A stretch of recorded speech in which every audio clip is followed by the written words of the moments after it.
While ESG might sound like a good idea, rigidly employing environmental policies to achieve the pipe dream of net zero only serves to drive up prices of goods and services.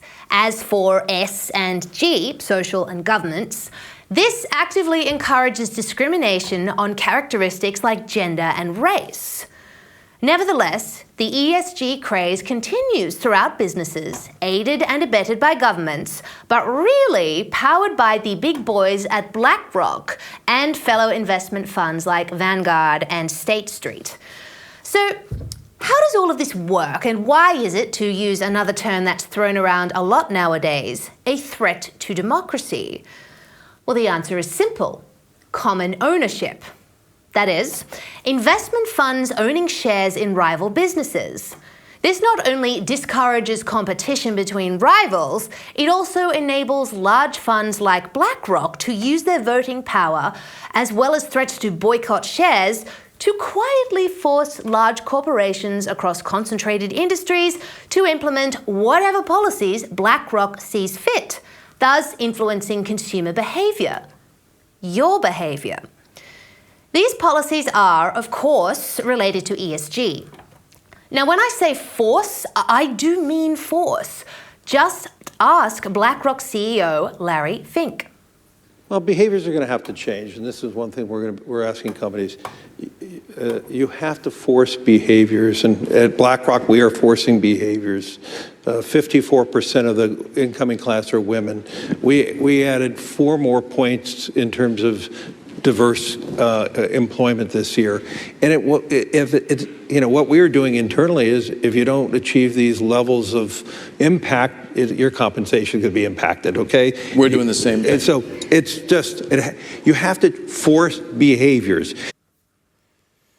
Those comments, made in 2017, have gone viral recently as more and more people wise up to the nefarious woke corporatists at Blackrock, Vanguard, and State Street. So, just how wide-reaching is the influence of these funds? Well, as of 2020, 88% of companies on the S&P 500 have either one of the proverbial big 3 funds as their largest shareholder. Author and entrepreneur Patrick Bet-David explained the scope of this influence well in a 2016 interview. 88% of the companies on S&P 500, 88% of them, the largest shareholder of those companies is either State Street, Blackrock, or Vanguard. 88% of them, okay? And then you see their influence in defense contracts. Okay, so we went through a deal. I'm like, let me see if these guys, this ESG, Larry Fink, Vanguard, State Street, if they have any influence on military contract, defense contracts. If you Google the largest shareholder for Raytheon, 3 out of the 4 top shareholders of Raytheon, Blackrock, State Street, and Vanguard. It could be top 3 with Raytheon, but I think it's 3 out of 4. Raytheon, a major U.S. defense contractor, part owned by Blackrock, Vanguard, and State Street?